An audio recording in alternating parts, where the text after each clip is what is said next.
ہم نے دیکھا ہے انسانوں کے ریلے سے دنیا نہیں ڈرتی، پاؤں سے معذور لنگڑا بھی ہو لیکن اگر ویل چیئر پر بیٹھ کر لبیک پکارے پورا یورپ ہلنے لگتا ہے۔ مسجد، مدرسہ، مزارات اولیاء، حضور کی ذات، قرآن اور اللہ کی ذات یہ بہت بلند ہے۔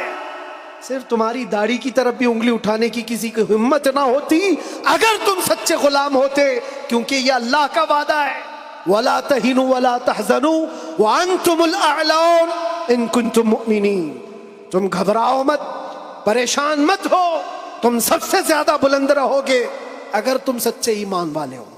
توحید کی امانت سینوں میں ہے ہمارے، آسان نہیں مٹانا نام و نشاں ہمارا۔ اس بات کو یاد رکھو، تمہارے مٹ جانے سے، میرے قتل ہو جانے سے اسلام نہیں مٹتا، اسلام ختم نہیں ہوتا۔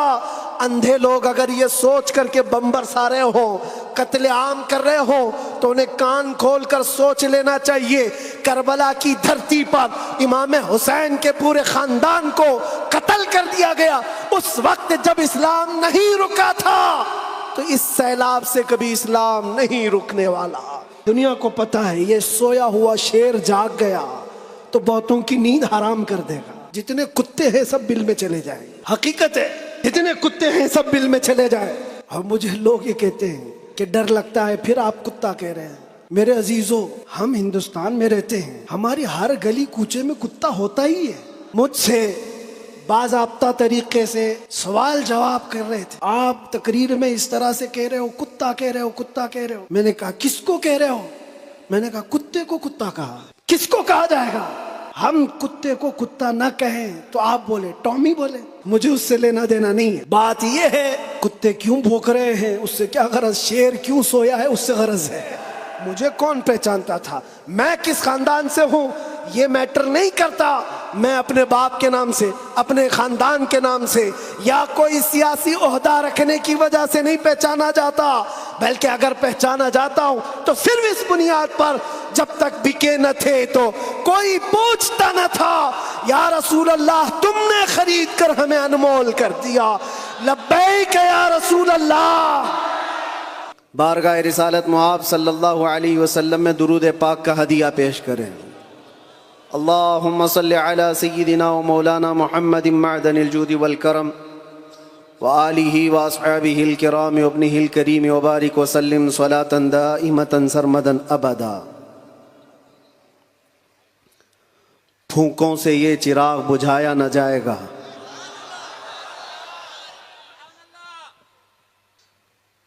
میرے عزیزو، یہاں سے ہم اپنی گفتگو کا آغاز کرتے ہیں۔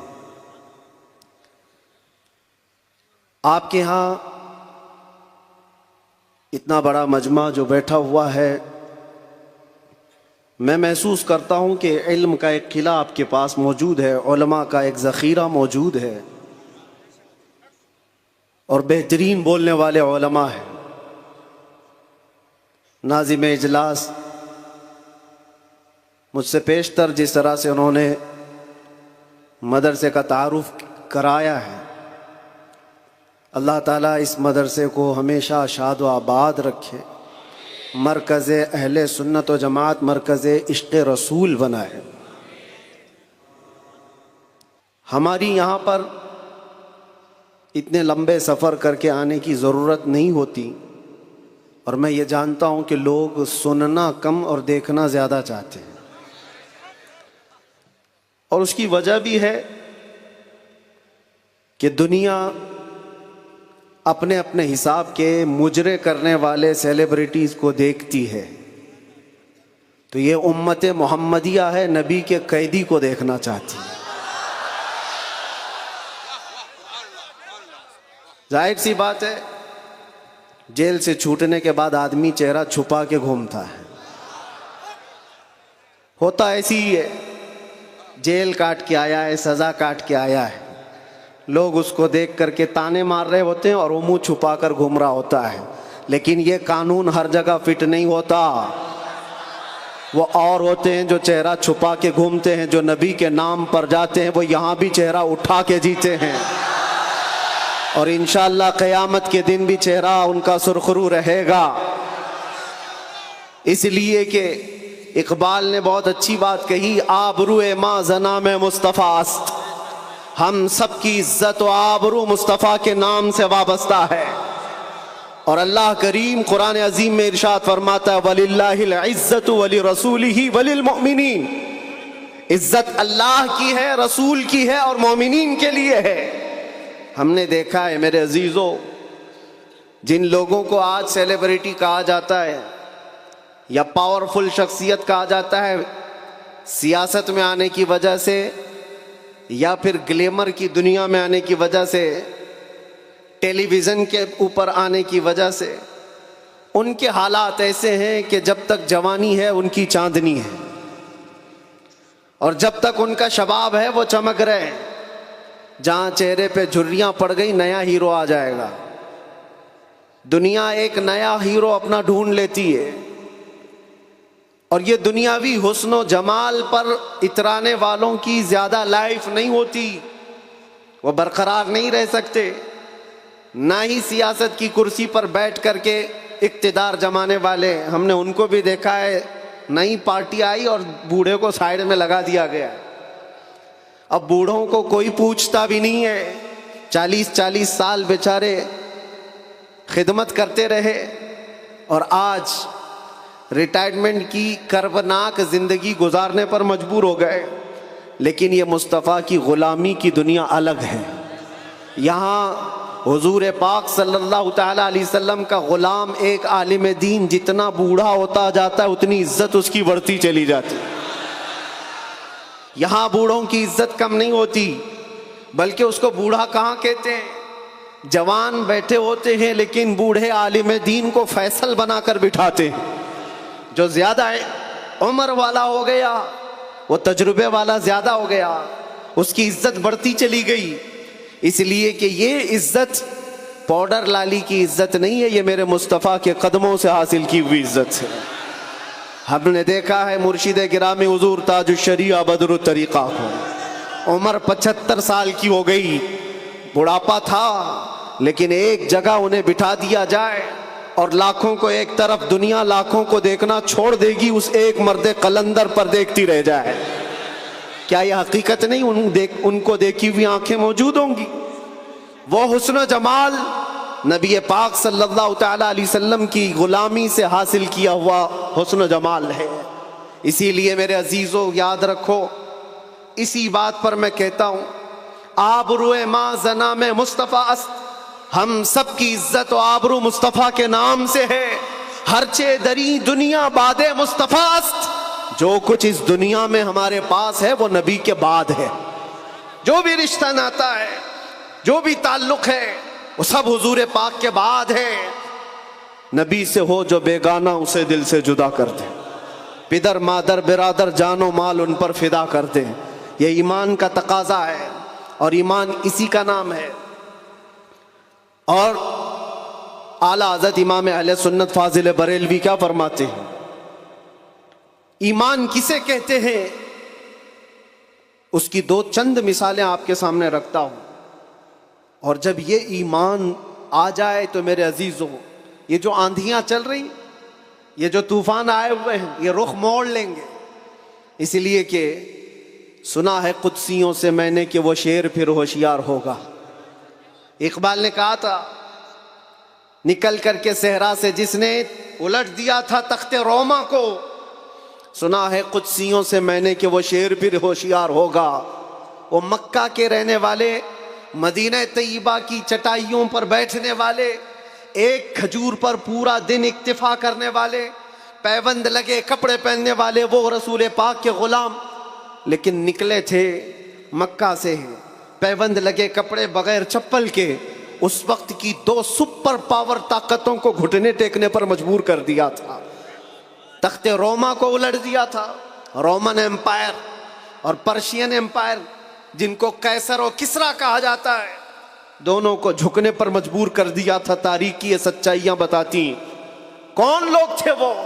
خالد بن ولید، سیف اللہ المسلول، 4 لاکھ صلیبیوں کے سامنے مقابلے کے لیے کھڑے تھے۔ تو صلیبیوں کے بادشاہ نے کہا تھا کہ یہ عرب کے بدو، یہ عرب کے دیہاتی لوگ ہم سے لڑنے آئے جو رومن ایمپائر کے فوجی ہیں، اسلحے سے لیس ہیں، طاقت سے بھرپور ہیں، تو خالد بن ولید نے کیا کہا تھا جانتے ہو؟ آپ نے کہا تھا رومیو، جس طرح تمہارے فوجی شراب پسند کرتے ہیں، ہم وہ فوج لے کر کے آئے ہیں، تمہاری شراب سے زیادہ ہم شہادت پسند کرتے ہیں۔ یہ وہ لوگ ہیں جو شہادت کے لیے جیتے ہیں۔ عزیزان گرامی وقار، وہ ایمان کامل جب آ جائے تو پھر یہ طوفان اور یہ آندھیاں اپنا رخ موڑ لیں گی۔ آج وجہ یہی ہے، ان سے پھرے جہاں پھرا پھرائی کمی وقار میں، ان کے جو ہم غلام تھے خلق کے پیشوا رہے۔ حضور پاک صلی اللہ تعالی علیہ وسلم کی غلامی سے جہاں کہیں تم منہ پھیرو گے، تھوڑا سا بھی ہٹو گے، عزت نکال لی جائے گی، عزت ختم کر دی جائے گی۔ تمہیں جو مرتبہ ملا ہے وہ خیر امت ہونے کا، وہ حضور کی غلامی کی وجہ سے ملا ہے۔ عمر ابن خطاب رضی اللہ تعالیٰ عنہ 36 لاکھ اسکوائر کلومیٹر پر حکومت کرتے تھے۔ تب آپ نے یہ نہیں کہا خطاب کا بیٹا عمر اتنے بڑے خطے پر نگران حکومت کر رہا ہے، بلکہ آپ نے کہا تھا ہمیں آج جو عزت ملی ہے وہ حضور کی غلامی کی وجہ سے ملی۔ وہ فخر یہ کرتے تھے۔ خالد بن ولید 125 جنگوں میں گئے، ہر جگہ فتح یابی، ہر جگہ فتح۔ کبھی خالد بن ولید نے یہ نہیں کہا میرے بازوؤں میں وہ طاقت ہے کہ میں ہر پہلوان کو زیر کر دیتا ہوں، جس جنگ میں جاتا ہوں فتح کے جھنڈے گاڑ دیتا ہوں۔ نہیں، خالد بن ولید کا ایمان تو یہ تھا کہ ان کے سر پر ایک ٹوپی تھی جس میں حضور کے 3 موئے مبارکہ تھے۔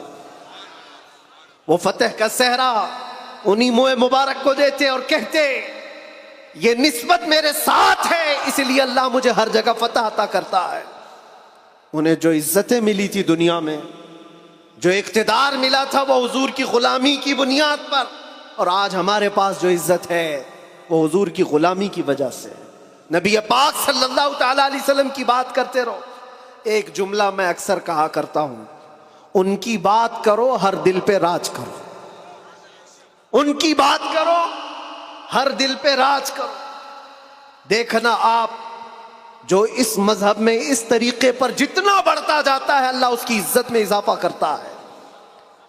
تم اگر 70 دروازوں میں بند ہو کر کے بھی بیٹھے رہو، اللہ تمہاری محبت خلق کی دلوں کے اندر ڈالتا ہے۔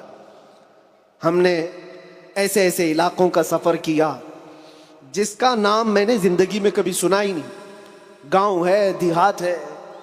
راجستھان کے علاقے سے کچھ حضرات آئے تھے، نہایت غریب علاقے کے لوگ، اور مجھ سے بعد رمضان آ کر ایک مفتی صاحب تھے، اس کے نمائندے تھے، انہوں نے کہا ہمارے قافلے میں یا جس جگہ سے میں نمائندہ بن کر کے آیا ہوں وہاں کے لوگوں میں غریب لوگ ہیں، 3 مہینے تک انہوں نے صرف آپ کے لیے روزے رکھے، مطلب اللہ رب العزت کے لیے،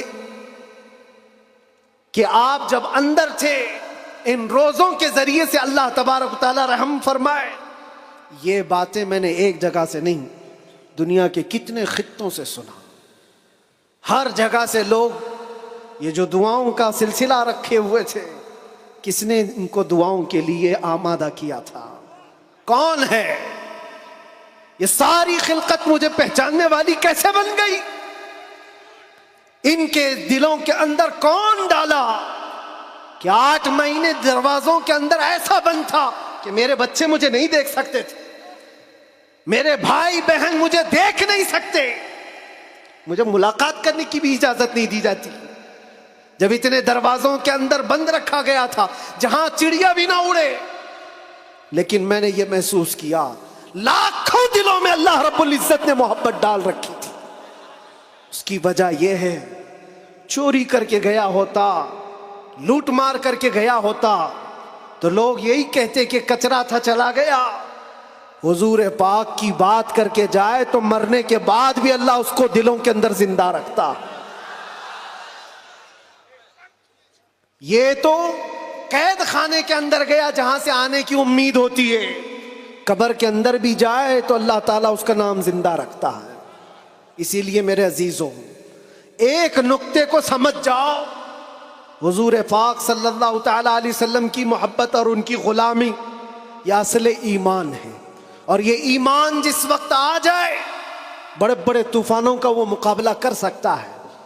آج پوری دنیا کے مشاہدے سے یہ پتہ چلتا ہے ہنگامے اتنے ہو چکے، اتنے خطرناک طریقے سے امت کو لرزا دیا گیا ہے، لیکن اس امت کا حال یہ ہے کہ یہ خواب گراں میں ہے، یہ ایک لمبی نیند میں ہے.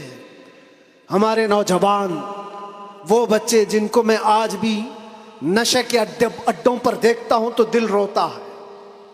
جیل کے قیدیوں میں اکثر وہ لوگ تھے جو نشہ کرتے تھے یا بیچتے تھے، پکڑے گئے اور اندر آئے. نام کتنے اچھے ہیں تمہارے اور کام کس طرح کے ہیں. کئی لوگوں نے توبہ کیا، لیکن وہ ایک جیل کی بات نہیں، یہاں تقریباً 10 جیلوں میں یہی حال ہے. اے نوجوانوں، یاد رکھو ایک بات، اگر حضور سے محبت کرتے ہو تو ہر جمعرات کو تمہارے اعمال فرشتے حضور کی بارگاہ میں لے جاتے ہیں. ہر جمعرات کو فرشتے تمہارے نام کے ساتھ حضور کی بارگاہ میں پیش کرتے ہیں، فلاں بن فلاں نے ہفتے بھر یہ کام کیے. حضور پاک صلی اللہ علیہ وسلم فرماتے ہیں میں اپنے ہر امتی کو اس کے باپ کے نام سے پہچانتا ہوں، ہر امتی کو پہچانتا ہوں. جب اس کے برے اعمال مجھ تک پہنچائے جاتے ہیں تو مجھے غم ہوتا ہے، میں استغفار کرتا ہوں اللہ کی بارگاہ میں. اور جب اچھے اعمال پیش کیے جاتے ہیں تو اللہ کی بارگاہ میں شکر بجا لاتا ہوں. تھوڑا اپنی زندگی کے اوپر نظر ڈال کر دیکھو، کتنے ہفتے ایسے گزر گئے ہوں گے کہ جب ہمارے برے اعمال حضور کی بارگاہ میں پیش کیے جا رہے ہوں. کیا یہ اب بھی بدلنے کا وقت نہیں ہے نوجوانوں؟ دنیا یہ چاہتی ہے کہ تم نشے کے اڈوں میں کھوئے رہو. کچھ علاقوں میں ایسے بھی میں نے دیکھے ہیں جہاں بڑے بڑے لوگوں کا انہیں سپورٹ ہے کہ کرو تم نشہ، بیچو تم نشہ، تمہاری نسلیں برباد ہو جائیں، تمہارا علاقہ برباد ہو جائے. آج سے صرف 70 سال پہلے کی بات ہے، ہمارے اس ملک میں ایجوکیشن لیول اس وقت بھی مسلمانوں کا سب سے اوپر تھا. اور آج آپ بخوبی دیکھ سکتے ہیں کس طرح سے ہمیں پکارا جا رہا ہے، کیسے ہمیں تانے دے کے سارے ڈیبیٹ کیے جا رہے ہیں. کہاں کہاں تمہیں پنچر مین کہا جاتا ہے. کیوں؟ یہ وہ قوم ہے جو پوری دنیا کو علم سکھانے آئی ہے. خیر امت تم تھے، ان سے پھرے جہاں پھرا پھر آئی کمی وقار. آپ کو ایک بات میں بتاؤں، یہ رونا کب تک روتے رہو گے؟ یہ ہماری جائیدادیں لوٹ رہے ہیں، یہ ہمارے وقف کی املاک کو ہڑپ کرنے جا رہے ہیں. دین پر، قرآن پر، اسلام پر، حضور کی ذات پر، ہر چیز پر نشانے اور ہر چیز پر انگلیاں اٹھائی جا رہی. تم کب تک احتجاج کرتے رہو گے؟ کب تک سڑکوں پر آؤ گے؟ کب تک اپنی آوازیں اٹھا کر کے پوچھتے رہو گے؟ کیا تمہارا کام صرف اتنا ہی رہ گیا؟ ایک بات یاد رکھو، جو ڈاکو ہوتا ہے اس کا کام ہی ہے لوٹنا. آج وہ کیا لوٹ رہے ہیں، کس پر ڈاکہ ڈال رہے ہیں، میں اس کی بات نہیں کرتا. مجھے رہزنوں سے غرض نہیں، تیری رہبری کا سوال ہے.